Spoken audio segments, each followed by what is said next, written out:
বরিশাল অঞ্চলে ভয়াবহ বিদ্যুৎ সংকটে বিপর্যস্ত জনজীবন। সাধারণ নির্বাচনের দিন ঘনিয়ে আসার সঙ্গে সঙ্গে বরিশাল অঞ্চল জুড়ে ভয়াবহ আকার ধারণ করেছে বিদ্যুৎ সংকট।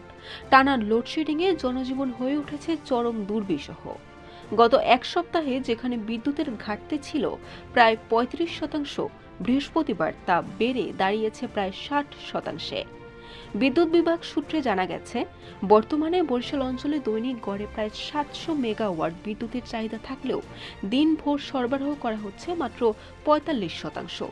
এই সংকটের অন্যতম কারণ হিসেবে পায়রা তাপবিদ্যুৎ কেন্দ্রের ৬৬০ মেগাওয়াট ক্ষমতাসম্পন্ন একটি ইউনিট এবং পার্শ্ববর্তী RNCL এর প্রায় ৬৫০ মেগাওয়াটের দুটি ইউনিট কয়লার অভাবে বন্ধ থাকার তথ্য জানিয়েছে সংশ্লিষ্ট একাধিক সূত্র।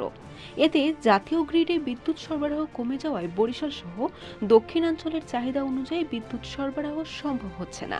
নজিরবিহীন এই বিদ্যুৎ সংকটে সবচেয়ে বেশি ভোগান্তিতে পড়েছেন সাধারণ মানুষ, শিশু, বৃদ্ধ ও অসুস্থদের অবস্থা শোচনীয়। বিদ্যুৎ না থাকায় অনেক এলাকায় হাসপাতাল, শিক্ষা প্রতিষ্ঠান ও ব্যবসা বাণিজ্য কার্যক্রম ব্যাহত হচ্ছে। শিল্প কারখানায় উৎপাদন কমে যাওয়ায় ক্ষতির মুখে পড়েছেন উদ্যোক্তারা। একই সঙ্গে দিন রাত লোডশেডিং এর কারণে স্বাভাবিক জীবনযাত্রা মারাত্মক ব্যাহত হওয়ায় আসন্ন ১২ই ফেব্রুয়ারির জাতীয় নির্বাচনেও এর নেতিবাচক প্রভাব পড়তে পারে বলে আশঙ্কা প্রকাশ করেছেন স্থানীয়রা। বিদ্যুৎ পরিস্থিতি স্বাভাবিক না হলে দক্ষিণাঞ্চলের মানুষের দুর্ভোগ আরও বাড়বে, এমন শঙ্কা এখন সবার কণ্ঠে। বরিশাল.নিউজ।